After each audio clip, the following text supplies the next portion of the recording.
ജർമ്മനിയിലെ ന്യൂറംബർഗിലുള്ള imperial castle of ന്യൂറംബർഗിന് മുന്നിലെത്തിയിരിക്കുകയാണ് ഞാൻ.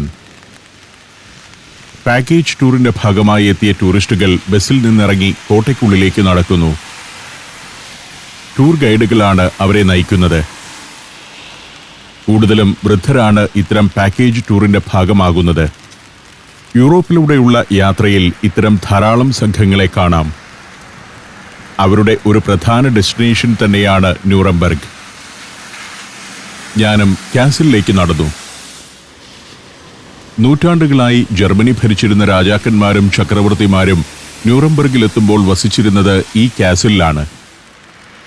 യൂറോപ്പിലെ തന്നെ ഏറ്റവും വലിയ മധ്യകാല ദുർഗങ്ങളിലൊന്നാണ് ന്യൂറംബർഗ് കാസിൽ. മധ്യകാലത്ത് ഹോളി റോമൻ സാമ്രാജ്യത്തിലെ ജർമ്മൻ വംശജരായ ചക്രവർത്തിമാർക്ക് സ്ഥിരമായി ഒരു ആസ്ഥാനമുണ്ടായിരുന്നില്ല. വലിയ നഗരങ്ങളിലെ കാസിലുകളിലാണ് അവർ പരിവാരസമേതം മാറി മാറി താമസിച്ചു വന്നത്. കാസിലിന്റെ ഈ ഭാഗം വെസ്റ്റ്നർ ടോർബ്രൂക്ക് എന്നാണ് അറിയപ്പെടുന്നത്. കാസിലിന്റെ പടിഞ്ഞാറേ ഭാഗത്തെ കവാടമാണ്. ഒരു കിടങ്ങിന് കുറുകെയുള്ള പാലത്തിലൂടെ വേണം കാസിലിലേക്ക് കടക്കാൻ. പാലം കടക്കുന്നതോടെ ചെന്നെത്തുന്നത് ഒരു ഗുഹയിലേക്കാണ്. ഒട്ടൊരു ദുർഗ്രഹമായ വഴി. പട്ടാള കാവലുണ്ടായിരുന്ന കവാടമാണത്. അവരുടെ പരിശോധനകൾക്ക് വിധേയമാകാതെ മറ്റാർക്കും ഈ കവാടം കടക്കാനാവില്ലായിരുന്നു. പല പല കവാടങ്ങൾ. അവിടെയെല്ലാം ആയുധധാരികളായ കാവൽക്കാരുണ്ടാകും. വലിയൊരു സൈന്യത്തിന് കാസിലിനകത്തേക്ക് ഇരച്ചു കയറിയെത്താനാവില്ല. വലിയൊരു ടണൽ പോലെയാണ് വഴി. എത്രയോ കാലമായി ആളുകൾ നടന്ന് തേഞ്ഞുപോയ കല്ലുകൾ നിലത്ത്. അത് കടന്നെത്തുന്നത് ഒരു തുറന്ന ഭാഗത്തേക്കാണ്. ചക്രവർത്തിമാരുടെ കാലത്ത് ഏറെ സജീവമായിരുന്നു ഈ കാസിൽ. ഈ കാസിലിന് 2 ഭാഗങ്ങളുണ്ട്. ചക്രവർത്തിമാർ വസിച്ചിരുന്ന ഇംപീരിയൽ കാസിലും ന്യൂറംബർഗിന്റെ ഭരണാധികാരി വസിച്ചിരുന്ന ബർഗ്രീവ്സ് കാസിലുമാണത്. അവിടെ നിന്ന് വീണ്ടും നടക്കുമ്പോൾ മട്ടുപ്പാവ് പോലുള്ള ഒരു ഭാഗത്തേക്കെത്തുന്നു. ഒബ്സർവേഷൻ ഡെക്ക് പോലുള്ള ഒരിടം. താഴെ ന്യൂറംബർഗ് നഗരം പരന്നു കിടക്കുന്നത് കാണാം. 1000 വർഷം മുൻപ് തന്നെ പ്രതാപത്തോടെ നിലകൊണ്ട നഗരം 186 ചതുരശ്ര കിലോമീറ്ററിൽ വ്യാപിച്ചു കിടക്കുകയാണ് ഇപ്പോൾ ന്യൂറംബർഗ്. പഴയ നഗരഭാഗത്ത് കാണുന്ന കെട്ടിടങ്ങൾ മിക്കതും തന്നെ ഓടുമേഞ്ഞതാണ്. പഴയ രീതിയിൽ ചുവന്ന മേൽക്കൂരയുമായി അവയെങ്ങനെ നിരന്നു നിൽക്കുന്നു. നൂറ്റാണ്ടുകൾക്ക് മുൻപത്തെ ശൈലിയിൽ തന്നെ കെട്ടിടങ്ങൾ ഇന്നും നിലനിർത്തുകയാണിവിടെ. അതിനിടയിൽ ചില പള്ളിഗോപുരങ്ങൾ. മധ്യകാലം മുതൽ ഹിറ്റ്ലറുടെ കാലം വരെ ഭരണാധികാരികളുടെ ലാളനയേറ്റു വളർന്ന നഗരമെന്ന പ്രത്യേകതയുണ്ട് ന്യൂറംബർഗിന്. 12 മുതൽ 16 വരെയുള്ള നൂറ്റാണ്ടുകളിൽ യൂറോപ്പിലെ തന്നെ പ്രമുഖമായൊരു വാണിജ്യ നഗരമായിരുന്നു ന്യൂറംബർഗ്. പല ഭാഗങ്ങളിൽ നിന്നുള്ള വാണിജ്യപാതകൾ സംഗമിച്ചിരുന്ന ഒരിടം. അതുകൊണ്ട് തന്നെ വളരെ സമ്പന്നവുമായിരുന്നു ഈ നഗരം. ഹോളി റോമൻ ചക്രവർത്തിമാർക്ക് ന്യൂറംബർഗിനോട് പ്രത്യേക മമതയുണ്ടായിരുന്നു. അവർ ഈ പട്ടണത്തിന് സ്വതന്ത്ര പദവിയാണ് നൽകിയിരുന്നത്. മധ്യ യൂറോപ്പിന്റെ വലിയൊരു ഭാഗം ഉൾപ്പെട്ട വിശുദ്ധ റോമാ സാമ്രാജ്യത്തിന് യഥാർത്ഥ റോമുമായി വലിയ ബന്ധമുണ്ടായിരുന്നില്ല. ജർമ്മൻ ചക്രവർത്തിമാരാണ് കൂടുതലായും ആ സാമ്രാജ്യം ഭരിച്ചത്. 10 മുതൽ 19 വരെയുള്ള നൂറ്റാണ്ടുകളിലാണ് ഹോളി റോമൻ സാമ്രാജ്യം നിലനിന്നത്. അങ്ങകലെ ആധുനിക കാലത്തെ ഒരു ടെലികമ്മ്യൂണിക്കേഷൻ ടവർ കാണാം. 1980 നിർമ്മാണം പൂർത്തിയായ ടവറാണത്. ഓടിട്ടതും മധ്യകാല പ്രൗഢി വിളിച്ചോതുന്നതുമായ കെട്ടിടങ്ങളല്ലാതെ കോൺക്രീറ്റ് കൊണ്ടുള്ള ചതുരപ്പെട്ടി പോലുള്ള കെട്ടിടങ്ങളൊന്നും തന്നെ ഈ പഴയ നഗരഭാഗത്ത് കാണില്ല. പഴയ നഗരഭാഗങ്ങൾ ഈ വിധം സംരക്ഷിക്കുന്നതാണ് യൂറോപ്പിന്റെ രീതി. പ്രത്യേകിച്ചും ന്യൂറംബർഗ് പോലുള്ളവ പൈതൃക നഗരങ്ങളാണ്. ഞാൻ തിരികെ കോട്ടയുടെ ഉള്ളിലേക്ക് നടന്നു. ഈ വഴിയിലൂടെ മുന്നോട്ടു പോയാൽ കാസിലിന്റെ ഉള്ളിലേക്ക് കടക്കാം. കാസിലിന്റെ 2 ഭാഗങ്ങളെ വേർതിരിക്കുന്ന മതിൽ കൂടിയാണിത്. ഒട്ടേറെ കെട്ടിടങ്ങളുടെ ഒരു കോംപ്ലക്സ് ആണ് ഇവിടെയുള്ളത്. മനോഹരമായ കെട്ടിടങ്ങൾ. ജാലകപ്പടിയിൽ പൂച്ചെടികൾ വളർത്തി അവ ഒരുക്കി വച്ചിരിക്കുന്നു. കാസിലിന്റെ നിറവും പൂത്തുലഞ്ഞ ചെടികളും ചെരിഞ്ഞ മേൽക്കൂരയുമെല്ലാം കെട്ടിടങ്ങൾക്ക് കാൽപ്പനികമായൊരു ഭംഗിയാണ് സമ്മാനിക്കുന്നത്. പുരാതനമായ ഈ നഗരത്തിലെ കോട്ടയും അനുബന്ധ കെട്ടിടങ്ങളുമെല്ലാം ഈ നാട്ടുകാർ സംരക്ഷിക്കുന്ന രീതി നമ്മെ കൊതിപ്പിക്കുന്നതാണ്. കെട്ടിടങ്ങൾക്കകത്ത് റെസ്റ്റോറന്റുകൾ, വിരസമായ കുറെ കൽക്കെട്ടിടങ്ങൾ മാത്രമല്ല, അവയ്ക്ക് ജീവൻ നൽകാനായി പൂച്ചെടികളും നിറങ്ങളും ഉപയോഗിച്ചിരിക്കുന്നു. ഹെത്തേൻ ടവർ എന്നാണ് ഈ ഗോപുരത്തിന് പേര്. റോയൽ ബിൽഡിംഗ്സിന് അനുബന്ധമായുള്ളതാണ് ഇതെല്ലാം. ഈ കെട്ടിടങ്ങൾ ഉൾപ്പെടുന്ന ഭാഗം പൊതുവായി അറിയപ്പെടുന്നത് കൈസർ ബുർഗ് എന്നാണ്. ഹോളി റോമൻ ചക്രവർത്തി പരിവാരസമേതം എത്തുമ്പോൾ താമസിച്ചിരുന്നത് ഇവിടെയാണ്. പൂത്തുലഞ്ഞ ചെടികളുമായി അതിമനോഹരമായ കെട്ടിടഭാഗങ്ങൾ, റെസ്റ്റോറന്റുകളും മറ്റുമാണ് അകത്ത് പ്രവർത്തിക്കുന്നത്. അകലെ കാണുന്ന ഗോപുരം സിൻവെൽ ടവറാണ്. 13-ാം നൂറ്റാണ്ടിൽ നിർമ്മിച്ചതാണത്. ഇപ്പോൾ അതിനകത്ത് രണ്ടാം ലോകമഹായുദ്ധകാലത്തെ കാസിലിന്റെ ചിത്രങ്ങൾ പ്രദർശിപ്പിക്കുന്ന ഒരു എക്സിബിഷൻ സെന്ററുണ്ട്. അത്തരത്തിലുള്ള പല ടവറുകളുണ്ട് ഈ കാസിൽ കോംപ്ലക്സിൽ. എല്ലാം നിരീക്ഷണ ഗോപുരങ്ങളാണ്. ശത്രുസൈന്യങ്ങളുടെ ആക്രമണം ഏതു സമയവും പ്രതീക്ഷിച്ചിരുന്ന കാലത്തായിരുന്നല്ലോ ഈ കാസിൽ സജീവമായി നിലനിന്നത്. വലിയൊരു പാറക്കെട്ടിന് മുകളിലാണ് കാസിൽ നിർമ്മിച്ചിരിക്കുന്നത്. 1563 നിർമ്മിച്ച കെട്ടിടങ്ങളൊക്കെ ഭംഗിയോടെ നിലനിൽക്കുന്നു.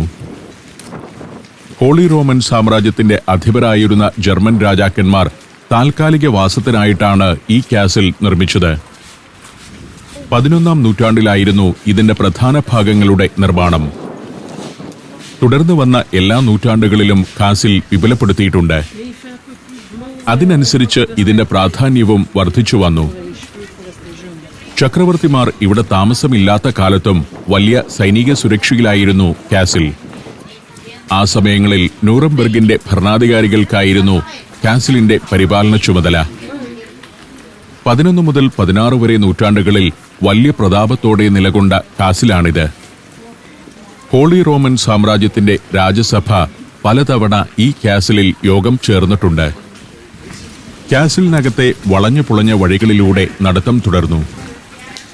നമ്മുടെ രാജസ്ഥാനിലെ ജയ്സാൽമീർ കോട്ടയും ജോധ്പൂർ കോട്ടയുമൊക്കെയാണ് ഇപ്പോൾ എന്റെ ഓർമ്മയിൽ വരുന്നത്.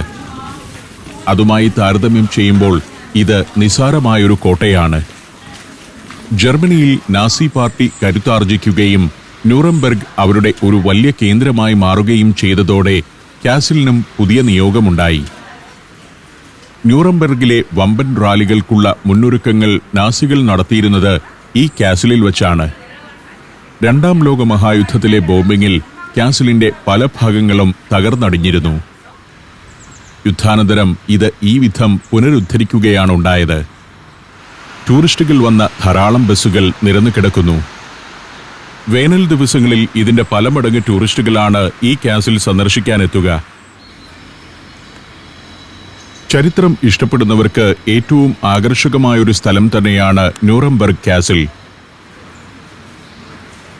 മധ്യകാലത്തെ സമ്പുഷ്ടമായ ചരിത്രം, 19-ാം നൂറ്റാണ്ടിലെ അസ്വസ്ഥതകളുടെ കാലം, 20-ാം നൂറ്റാണ്ടിന്റെ ആരംഭകാലത്തെ സംഘർഷങ്ങൾ, 1-ാം ലോകമഹായുദ്ധം, ഹിറ്റ്ലറുടെയും നാസി പാർട്ടിയുടെയും അധികാരകാലം, 2-ാം ലോകമഹായുദ്ധം എന്നിങ്ങനെ ദീർഘമായ ചരിത്രത്തിനാണ് ഈ കാസിൽ സാക്ഷ്യം വഹിച്ചത്.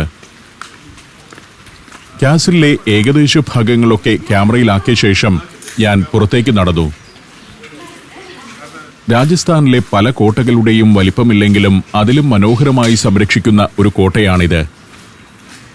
കാസിലേക്ക് കയറി വന്ന തുരങ്കപാതയിലൂടെ തന്നെയാണ് മടങ്ങുന്നത്. കിടങ്ങിന് മുകളിലുള്ള പാലത്തിലേക്ക് എത്തിയിരിക്കുന്നു. ഈ പാലത്തിലൂടെ തന്നെയാണ് ഞാൻ കാസിലിനകത്തേക്ക് പോയതും. ഈ പാലം അടയ്ക്കുകയോ എടുത്തുമാറ്റുകയോ ചെയ്തു കഴിഞ്ഞാൽ ശത്രുസൈന്യങ്ങൾക്ക് കോട്ടയ്ക്കകത്തേക്ക് കടക്കാൻ കഴിയുമായിരുന്നില്ല. പഴയകാല കോട്ടകൾക്കെല്ലാം ചുറ്റിലും വലിയ കിടങ്ങ് പതിവായിരുന്നു. ഇന്ത്യയിലെ കോട്ടകൾക്കും അത് ഉണ്ടായിരുന്നു. പറക്കുന്ന വാഹനങ്ങൾ കണ്ടുപിടിക്കാത്ത കാലത്ത് നിലത്തുകൂടി മാത്രമായിരുന്നല്ലോ സൈനിക നീക്കങ്ങൾ നടന്നിരുന്നത്. അപ്പോൾ ഏറ്റവും നല്ലൊരു പ്രതിരോധ സംവിധാനം തന്നെയായിരുന്നു കോട്ടയ്ക്ക് ചുറ്റുമുള്ള ആഴമേറിയ കിടങ്ങുകൾ. യൂറോപ്പിൽ ഇല പൊഴിയുന്ന കാലമാണിപ്പോൾ. നിലത്ത് പഴുത്ത ഇലകൾ കൊഴിഞ്ഞുകിടക്കുന്നു. ഈ കാലത്ത് മുനിസിപ്പൽ ശുചീകരണ ജീവനക്കാർക്ക് വലിയ ജോലിയാണ്. ഓരോ ദിവസവും അടിച്ചുവാരിയാൽ തീരാത്തത്ര ഇലയാണ് പാതകളിലും പൊതു ഇടങ്ങളിലുമെല്ലാം കൊഴിഞ്ഞു വീണുകൊണ്ടിരിക്കുക. ബിനുവിന്റെ കാറിൽ കയറി ഞങ്ങൾ യാത്ര തുടർന്നു. Djibouti, Fiji, Lebanon, Ethiopia, Armenia. സഞ്ചാരം വോളിയം നമ്പർ 17. ഫുൾ HD-യിലുള്ള ഈ അപൂർവ ദൃശ്യയാത്രാ വിവരണ ശേഖരം സ്വന്തമാക്കാൻ സഞ്ചാരം എന്ന് SMS ചെയ്യൂ. ഫോൺ 9995 444 222. അടുത്തതായി പോകുന്നത് നാസി പാർട്ടി റാലി ഗ്രൗണ്ടുകളിലേക്കാണ്. ഹിറ്റ്ലർ എല്ലാ വർഷവും ഇത്തരം നഗരങ്ങളിൽ റാലികളും പാർട്ടി സമ്മേളനങ്ങളും ശക്തി പ്രകടനങ്ങളുമെല്ലാം നടത്തിയിരുന്നു. അതിന്റെ ഒരു പ്രധാന വേദിയായിരുന്നു ന്യൂറംബർഗ്. കൊച്ചിയിലെ മറൈൻ ഡ്രൈവിൽ രാഷ്ട്രീയ പാർട്ടികൾ ശക്തി തെളിയിക്കാൻ പ്രകടനം നടത്തുന്നത് പോലെയാണത്. പതിനായിരങ്ങൾ അണിനിരന്ന നാസി റാലികൾ കടന്നുപോയ സ്ഥലങ്ങൾ കണ്ടുകൊണ്ടാണ് ഞാൻ ഇരിക്കുന്നത്. റാലി ദിനങ്ങളിൽ ഈ നഗരമാകെ നാസി പാർട്ടി പ്രവർത്തകരെ കൊണ്ട് നിറയും. വഴിയോരങ്ങളിലും കെട്ടിടങ്ങളിലുമെല്ലാം സ്വസ്തിക ചിഹ്നത്തോടുകൂടിയ കൊടികളും തോരണങ്ങളും ഉയരും.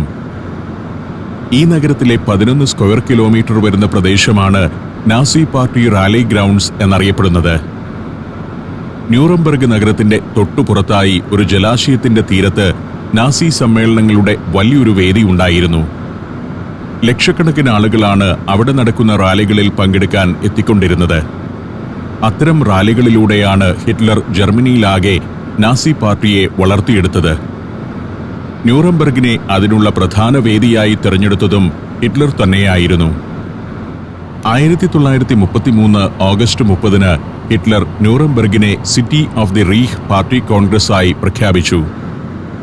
രാജ്യത്തിന്റെ എല്ലാ ഭാഗത്തുനിന്നും പ്രവർത്തകർ റാലികളിലും പാർട്ടി കോൺഗ്രസുകളിലും പങ്കെടുക്കാൻ ന്യൂറംബർഗിലേക്ക് എത്തണമെന്നായിരുന്നു ഹിറ്റ്ലറുടെ ആഹ്വാനം.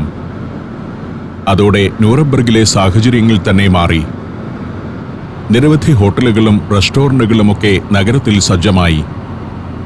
പല കെട്ടിടങ്ങൾക്കും വളരെ പെട്ടെന്ന് ഹോട്ടലുകളായി രൂപമാറ്റം സംഭവിച്ചു. പാർട്ടി പരിപാടികളിൽ പങ്കെടുക്കാൻ എത്തിച്ചേരുന്ന ലക്ഷക്കണക്കായ ആളുകൾക്ക് ചുരുങ്ങിയ ചെലവിൽ താമസ സൗകര്യം ഒരുക്കണമെന്നതായിരുന്നു നാസികളുടെ നിർദ്ദേശം. അക്കാലത്ത് ന്യൂറംബർഗിന്റെ സാമ്പത്തിക നില വലിയ തോതിൽ ഉയരുകയും ചെയ്തിരുന്നു. നേരത്തെ തന്നെ ഒരു വ്യവസായ നഗരമായിരുന്നു ന്യൂറംബർഗ്. വലിയ സമ്പന്നരുടെ നഗരം. അവരിൽ നിന്നുള്ള നിർലോഭമായ പിന്തുണ തുടക്കകാലത്ത് ഹിറ്റ്ലർക്കും നാസി പാർട്ടിക്കും ലഭിച്ചിരുന്നു. മ്യൂണിക്കിനേക്കാളും ബെർലിനേക്കാളും നാസി പാർട്ടിയുമായി ബന്ധപ്പെട്ട് നിൽക്കുന്ന നഗരമെന്നാണ് ന്യൂറംബർഗിന്റെ വിശേഷണം. പാർട്ടി വളർത്താനായി കണ്ടെത്തിയത് ഈ നഗരത്തെയാണ്. ജൂതന്മാർക്കെതിരെ പ്രയോഗിക്കേണ്ട ക്രൂരതകളും മറ്റു നടപടികളും സംബന്ധിച്ച് നാസികൾ അന്തിമ രൂപരേഖ ഉണ്ടാക്കിയ ഒരിടവും ന്യൂറംബർഗ് തന്നെയാണ്. ചരിത്രത്തിൽ ന്യൂറംബർഗ് ലോസ് എന്ന് അതറിയപ്പെടുന്നു. പെഗ്നിറ്റ്സ് നദിയുടെ ഇരു കരകളിലുമായാണ് ന്യൂറംബർഗ് നഗരം രൂപപ്പെട്ടിരിക്കുന്നത്. പുതിയ കാലത്തെ വമ്പൻ കെട്ടിടങ്ങളും യാത്രക്കിടയിൽ കാണാം. 16-ാം നൂറ്റാണ്ട് മുതൽ തന്നെ വ്യാവസായിക നഗരമായി പേരെടുത്തിരുന്നു ന്യൂറംബർഗ്. ലോഹത്തിന്റെയും ഗ്ലാസിന്റെയും നിർമ്മാണത്തിൽ അക്കാലം മുതലേ ഇവിടം പ്രശസ്തവുമായിരുന്നു. ന്യൂറംബർഗിലെ വ്യവസായശാലകളിൽ നിന്നും ഗ്ലാസ് ഉൽപ്പന്നങ്ങൾ യൂറോപ്പിന്റെ എല്ലാ ഭാഗത്തേക്കും എത്തുന്നുണ്ട് ഇപ്പോഴും. ബവേറിയയുടെ വ്യാവസായിക ഹൃദയം എന്നാണ് ന്യൂറംബർഗിന്റെ വിശേഷണം തന്നെ. നാസി പാർട്ടി കോൺഗ്രസ് ഹാളിനു സമീപം ബിനു വാഹനം കൊണ്ടുചെന്ന് നിർത്തി. പണി പൂർത്തിയായിട്ടില്ലാത്ത ഒരു മഹാനിർമ്മിതിയുടെ ചുവട്ടിലേക്കാണ് എത്തിയിരിക്കുന്നത്. അതിന്റെ വൈപുല്യം ഇങ്ങനെ കാണുമ്പോൾ മനസ്സിലാവില്ല. റോമിലെ കൊളോസിയത്തെ മാതൃകയാക്കി അതിന്റെ ഇരട്ടി വലിപ്പത്തിൽ ഹിറ്റ്ലർ പണിയിച്ച നിർമ്മിതിയാണിത്. അതിന്റെ മുന്നിൽ ധാരാളം ടൂറിസ്റ്റുകൾ എത്തിയിരിക്കുന്നു. പുതിയ കാലത്ത് ഒരു മ്യൂസിയവും മറ്റുമാണ് ഇതിനകത്തുള്ളത്. 1994 ഡോക്യുമെന്റേഷൻ സെന്റർ എന്നറിയപ്പെടുന്ന മ്യൂസിയം ഇതിനകത്ത് സ്ഥാപിച്ചത്. ഇതുവഴിയാണ് ഡോക്യുമെന്റേഷൻ സെന്ററിലേക്ക് കയറുന്നത്. നാസി പാർട്ടി കോൺഗ്രസ് ഹാൾ എന്നത് വലിയൊരു സ്റ്റേഡിയം പോലുള്ള നിർമ്മിതിയാണ്. ചുറ്റും കെട്ടിടവും ഉള്ളിൽ വലിയൊരു മൈതാനവും. അതിൻ്റെ ഒരു ചെറിയ ഭാഗം മാത്രമാണ് ഇക്കാണുന്നത്. അതിനകത്തേക്ക് കയറാനായി ടൂറിസ്റ്റുകളും വിദ്യാർത്ഥി സംഘങ്ങളുമെല്ലാം നടക്കുന്നു. നാസി പാർട്ടി റാലി ഗ്രൗണ്ട്സ് എന്നറിയപ്പെടുന്ന 11 ചതുരശ്ര കിലോമീറ്റർ വരുന്ന ഭാഗത്ത് ഇന്ന് അവശേഷിക്കുന്നത് കോൺഗ്രസ് ഹാൾ എന്ന കെട്ടിടം മാത്രമാണ്. ലക്ഷക്കണക്കിന് നാസി പാർട്ടി പ്രവർത്തകരും അനുഭാവികളും വന്ന് തമ്പടിച്ചിരുന്ന ഇടങ്ങളാണ് ഇതെല്ലാം. 5 മുതൽ 7 ദിവസം വരെ നീളുന്നതായിരുന്നു ഓരോ പാർട്ടി കോൺഗ്രസും. ആ ദിനങ്ങളിൽ ഇവിടം ജനസമുദ്രമായിരുന്നു. ഹിറ്റ്ലറുടെ ഊർജ്ജസ്വലവും ചടുലവുമായ പ്രസംഗങ്ങൾ നടന്നിരുന്നത് ഈ പരിസരത്താണ്. ഫ്യൂറർ എന്ന് വിശേഷിപ്പിച്ചിരുന്ന ഹിറ്റ്ലറെ ഒരു നോക്ക് കാണാനും അഭിവാദ്യം സ്വീകരിക്കാനും അയാളുടെ തീപ്പൊരി പ്രസംഗങ്ങൾ കേൾക്കാനും ആളുകൾ കാത്തുനിന്നിരുന്ന ദിനങ്ങളാണത്. യൂട്യൂബിലും മറ്റും ലഭ്യമാകുന്ന ഹിറ്റ്ലറുടെ തീപ്പൊരി പ്രസംഗങ്ങളുടെ വേദി ഇവിടമായിരുന്നു. എക്കാലത്തും നാസികളായിരിക്കും ജർമ്മനിയുടെ മേധാവികൾ എന്ന ചിന്തയോടെ സ്ഥിരമായി പാർട്ടി കോൺഗ്രസ് നടത്തുന്നതിനാണ് ഇത്രയും വിപുലമായ സജ്ജീകരണങ്ങൾ അവർ ഒരുക്കിയത്. യുദ്ധം വന്നതോടെ നാസികൾ വിഭാവനം ചെയ്ത രീതിയിൽ ഇതിന്റെ പണി പൂർത്തിയാക്കാനായില്ല. ഇപ്പോൾ ഇതിനകത്ത് മ്യൂസിയവും കൺസേർട്ട് ഹാളുമൊക്കെയാണുള്ളത്. പണി പൂർത്തിയാകാത്തതുകൊണ്ട് ഇതിന്റെ പ്രൗഢി മനസ്സിലാക്കാനാവുന്നില്ലെന്നേയുള്ളൂ. കോടിക്കണക്കിന് ചുടുകട്ടകൾ ഉപയോഗിച്ച് നിർമ്മിച്ച അതിബൃഹത്തായ നിർമ്മിതിയാണിതെന്ന് അതിനകത്തേക്ക് കയറുമ്പോഴേ മനസ്സിലാവുകയുള്ളൂ. ഇന്ന് ചരിത്രവും വാസ്തുവിദ്യയും പഠിക്കാൻ എത്തുന്ന യൂണിവേഴ്സിറ്റി വിദ്യാർത്ഥികൾക്ക് ഒരു മാതൃകയാണിത്. 1930കളിലായിരുന്നു ഇതിന്റെ പണി ആരംഭിച്ചത്. കവാടത്തിലൂടെ ഞാൻ നാസി പാർട്ടി കോൺഗ്രസ് ഹാളിനുള്ളിലേക്ക് കടന്നു. റോമിലെ കൊളോസിയത്തെ മാതൃകയാക്കി അതിന്റെ പല മടങ്ങ് വലിപ്പത്തിൽ നിർമ്മിക്കാൻ ഉദ്ദേശിച്ച ഹാൾ. നാസികൾ നിർമ്മിച്ചതും ഇന്ന് പൂർണ്ണരൂപത്തിൽ സംരക്ഷിക്കപ്പെടുന്നതുമായ ഏറ്റവും വലിയ നിർമ്മിതി ഇതാണ്. ശരിക്കും റാലി ഗ്രൗണ്ടുകളിലേക്കുള്ള കവാടമായാണ് ഈ ഹാൾ പരിഗണിക്കപ്പെടുന്നത്. ന്യൂറംബർഗിലെ ആർക്കിടെക്റ്റുകളായിരുന്ന ലുഡ്വിഗ്, ഫ്രാൻസ് റഫ് എന്നിവർ ചേർന്നാണ് ഈ ബൃഹത് നിർമ്മിതിയുടെ രൂപരേഖ തയ്യാറാക്കിയത്. 1935 ഇതിന്റെ പണി ആരംഭിച്ചത്. 10 വർഷം കൊണ്ട് നിർമ്മാണം പൂർത്തിയാക്കാനായിരുന്നു തീരുമാനം. എന്നാൽ അപ്പോഴേക്കും യുദ്ധമെത്തിയതോടെ നിർമ്മാണം നിലച്ചു പോവുകയായിരുന്നു. 39 മീറ്റർ ഉയരമാണ് ഇപ്പോൾ ഈ നിർമ്മിതിക്കുള്ളത്. യഥാർത്ഥത്തിൽ 70 മീറ്റർ ഉയരമാണ് ലക്ഷ്യമിട്ടിരുന്നത്. അതോടൊപ്പം തന്നെ ഒരു മേൽക്കൂരയും ഉദ്ദേശിച്ചിരുന്നു. ഇംഗ്ലീഷ് അക്ഷരമാലയിലെ യു ആകൃതിയിലാണ് കെട്ടിടം. പണി പൂർത്തിയായില്ലെങ്കിലും നാസികൾ 1936 മുതൽ 39 വരെ നടത്തിയ പാർട്ടി കോൺഗ്രസുകളിലെ ഒരു പ്രധാന വേദി ഇവിടമായിരുന്നു. റാലിയിലെ പ്രധാന മീറ്റിംഗുകൾ നടന്നത് പുറത്തുള്ള വലിയ ഗ്രൗണ്ടുകളിലായിരുന്നു. യൂണിവേഴ്സിറ്റി വിദ്യാർത്ഥികളാണ് ഈ കൂടി നിൽക്കുന്നത്. അധ്യാപകരോടൊപ്പം ഫീൽഡ് വിസിറ്റിന് എത്തിയവർ. അധ്യാപകൻ അവരെ ചുറ്റും നിർത്തി കാര്യങ്ങൾ വിശദമാക്കി കൊടുക്കുന്നു. ചരിത്രവും നാസി കാലഘട്ടത്തിലെ വാസ്തുവിദ്യയുമെല്ലാം ഇവിടെ നിന്നും നേരിൽ കണ്ട് അവർ പഠിക്കുകയാണ്. അത്തരത്തിലുള്ള പല സംഘങ്ങളുണ്ട്. പല യൂണിവേഴ്സിറ്റികളിൽ നിന്നും എത്തിയവരാകാം. ഖജനാവിൽ നിന്നും പണം വാരിക്കോരി ചെലവഴിച്ചാണ് നാസികൾ ഈ കോൺഗ്രസ് ഹാൾ നിർമ്മിച്ചത്.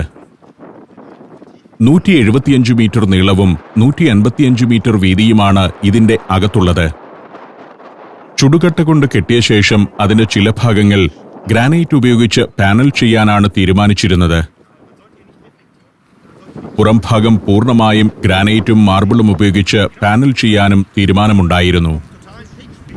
അതെല്ലാം പൂർണ്ണമായും പ്രാവർത്തികമാക്കുന്നതിന് മുൻപാണ് പണി നിലച്ചുപോയത്. ജർമ്മനിയുടെ പല ഭാഗങ്ങളിൽ നിന്നും കൊണ്ടുവന്ന കോടിക്കണക്കിന് ചുടുകട്ടകളാണ് ഇതിന്റെ നിർമ്മാണത്തിനായി ഉപയോഗിച്ചിരിക്കുന്നത്. 1935 മുതൽ 37 വരെയുള്ള വർഷങ്ങളിൽ എല്ലാ ദിവസവും 1400 തൊഴിലാളികൾ ഇതിന്റെ നിർമ്മാണത്തിനായി ജോലി ചെയ്തിരുന്നുവെന്നാണ് കണക്ക്. പല മൈതാനങ്ങളും ഈ കോൺഗ്രസ് ഹാളും എല്ലാം ഉൾപ്പെടുന്നതാണ് റാലി ഗ്രൗണ്ട്സ് എന്ന് പൊതുവെ അറിയപ്പെടുന്നത്. ഹാളിന് 25,000 ടൺ ഭാരമുള്ള ഗ്ലാസ് മേൽക്കൂരയാണ് ലക്ഷ്യമിട്ടിരുന്നത്. യുദ്ധം തീർന്ന ശേഷം ബിൽഡിംഗിന്റെ പണി പൂർത്തിയാക്കാൻ കഴിയുമെന്ന് തന്നെയായിരുന്നു നാസികളുടെ പ്രതീക്ഷ. അതിനാൽ 1940-ൽ യുദ്ധത്തിനിടെ കുറച്ചു ദിവസങ്ങളിൽ ഇതിന്റെ പണി നടന്നു. കൂറ്റൻ മാർബിൾ ബ്ലോക്കുകൾ ചിലയിടത്ത്. അതുകൊണ്ടെല്ലാം എന്തെല്ലാമോ ഭാഗങ്ങൾ പണിയാൻ ഉദ്ദേശിച്ചിരുന്നതാണ്. പണി പൂർത്തിയായിരുന്നെങ്കിൽ ഒരു ആധുനിക ലോകാത്ഭുതം തന്നെയായി മാറിയേനെ ഇത്. ആ ചിന്തകളിൽ ഞാൻ നിന്നു.